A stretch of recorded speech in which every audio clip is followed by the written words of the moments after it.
بقالنا يومين الدنيا كلها مقلوبة على مسلسل سفاح الجيزة، وبصراحة هو الموضوع مش من يومين، الموضوع من ساعة ما فاروق المسلسل بدأ ان هو يعلن عنه من سنة، وبدأت البوسترات بتاعته تنزل من بداية البوستر كده، والارت دايركشن بتاع البوستر والوقفة والتصوير والإضاءة وشكل أحمد فهمي والتيبوغرافي اللي موجود. واضح إن هو فعلا مسلسل مهم ومسلسل مختلف وأحداثه مختلفة. حقيقي الانطباع ده جه للواحد بس من مجرد البوستر، بعدين شوية كده والتريلر راح جاي نازل.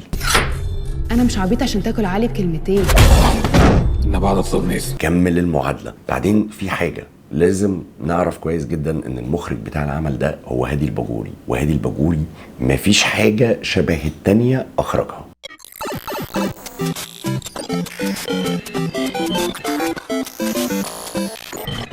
اهلا بيكم في حلقة جديدة من برنامج مش توتوريال. مسلسل سفاح الجيزة مسلسل بيقدم قصة سفاح كلنا عرفناها، راجل متعدد العلاقات النسائية، عنده أبعاد نفسية كبيرة جدا أدت إن هو يقضي على كذا ضحية، 7 ضحايا تقريبا، والقصة واضحة والناس كلها بدأت إن هي تعرفها. أحداثها هي دي اللي تشالنج، وهي دي الطريقة اللي هادي الباجوري قدمها لنا بطريقة إخراج ناضج جدا، بسرد حلو.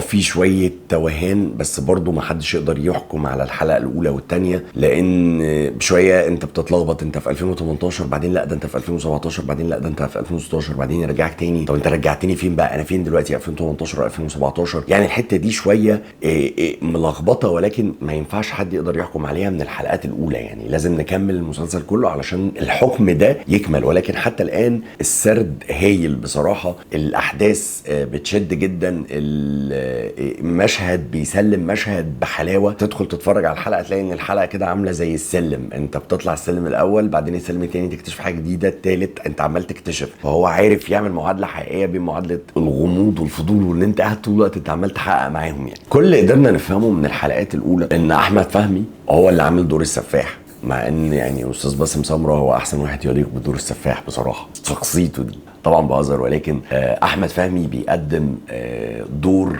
جميل ومفاجئ بصراحه، لان احمد فهمي معروف عنه ان هو ممثل كوميدي، مع العلم ان انا وانا بتفرج عليه انا عارف ان هو عنده كتير قوي، بالذات جزء كده من اللي عنده بلنا في فيلم العارف. ولكن واضح النضج والتطور في التمثيل جدا عند احمد فهمي. يا جماعه احمد فهمي من كتر ما هو شارب الدور هو سفاح حقيقي بكل هدوء، بالمدرسه الهاديه من غير انفعالات، مدرسة العين والحواجب والتمثيل الهادي. أحمد فهمي فعلا بيثبت إنه ممثل ناضج وممثل شارب الدور بكل المقاييس، وإن عنده طاقة تمثيلية مرعبة لدرجة إن أنت وأنت بتتفرج عليه أنت فعلا فاصل بين إن ده أحمد فهمي وإن ده فعلا سفاح، أنت بتتفرج على سفاح حقيقي. وبصراحة شديدة مش أحمد فهمي بس، الكرو كله في التمثيل بيقدم تمثيل ناضج ومتطور جدا، وكل واحد فيهم شارب الدور بتاعه كويس، وحطك في معادلة طول ما انت بتتفرج ان مفيش ممثل اختياره غلط،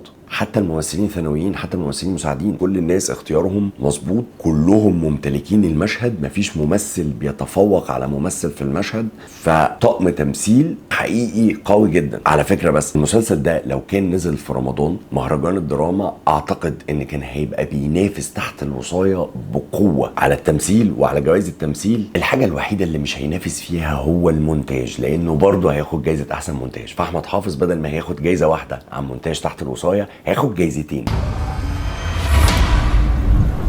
يعني الواد ده بيقتل.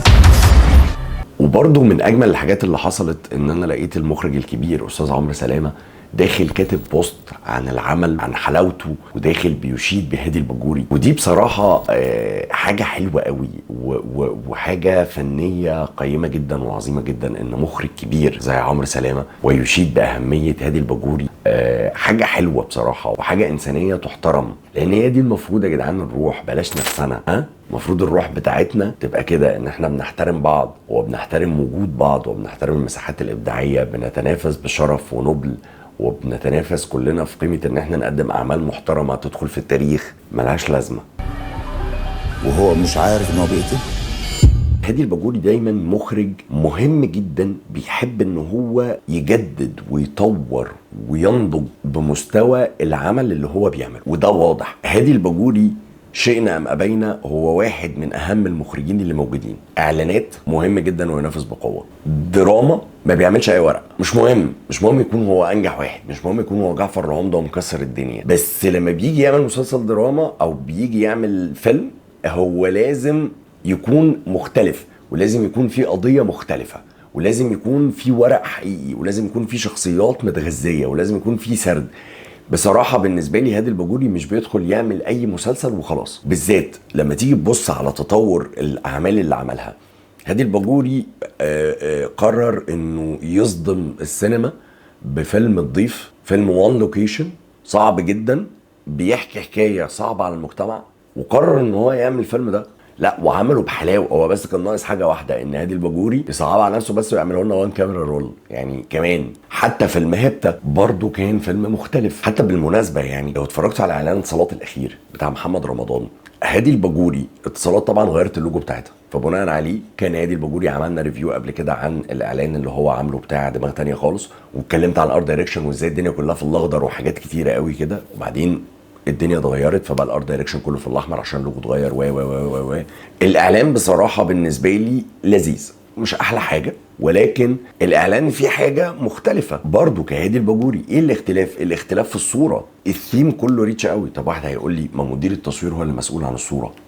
طبعا فوزي درويش يعني قدم حاجة قوية جدا في الإعلان، ولكن الثيم كله والشكل كله والمود كله المايسترو بتاعه هو هادي الباجوري. ليه إضافة كبيرة جدا جدا جدا. وفوزي درويش واحد من الدي بيز اللي يعني عينيها مش مختلفة، ده بيشوف الحاجات بشكل تاني أصلا، الله أكبر عليه يعني. ولكن شكل الإعلان وتفاصيل الإعلان، الثيم بتاعه، الإضاءة بتاعته، الشياكة اللي طالعه لك في الكواليتي بتاعت الصورة مرعبه. اللي انا عايز اقوله ان استاذ هادي الباجوري دايما مختلف في كل حاجه هو بيقدمها، فطبيعي ان هو لما هيقدم مسلسل السفاح هيقدمه بشكل مختلف تماما.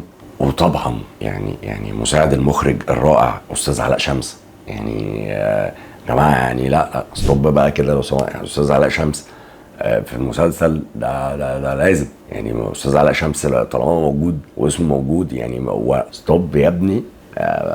ده السفاح الحقيقي على فكره. استاذ هادي لو انت بتتفرج على الحلقه، علاء شمس هو السفاح الحقيقي. فكده احنا اتكلمنا تقريبا على التمثيل اللي هو مرعب جدا، واتكلمنا عن القصه. تيجي بقى تتكلم على التصوير. انت كل ما تشوف احمد فهمي فتشوفه في الكولد، وكل ما تشوف اي حد تاني في المسلسل تشوفه في الورم. الفكره كلها في ايه؟ الفكره كلها ان انت تيجي تبص على احمد فهمي تلاقيه ان هو شخصيه زومبي ميته، السكين تون بتاعها ميت، الدنيا بارده قوي عنده، الحياة تلج ومجمدة في المنظر ده. انما هنا الحياة دافية والحياة كويسة. اوقات كتيرة جدا الكولد والورم مخرجين بيستخدموه في الشر والخير، اوقات كتير بيستخدموه لما يجي يبقى عايز يعمل كونتراست بين شخصيتين، طريقة تنويرها، فده متنور بشكل والشخصية التانية متنورة بشكل. هنا هادي الباجوري ومدير التصوير الجميل الاستاذ حسام حبيب لعبوا لعبه معانا في الورم والكولد، ان الاحداث بتاعت احمد فهمي كلها احنا هنشوفها لونها ازرق وسخيف وميته، والاحداث التانية احنا هنشوفها طبيعيه، وده كان واضح جدا في المسلسل.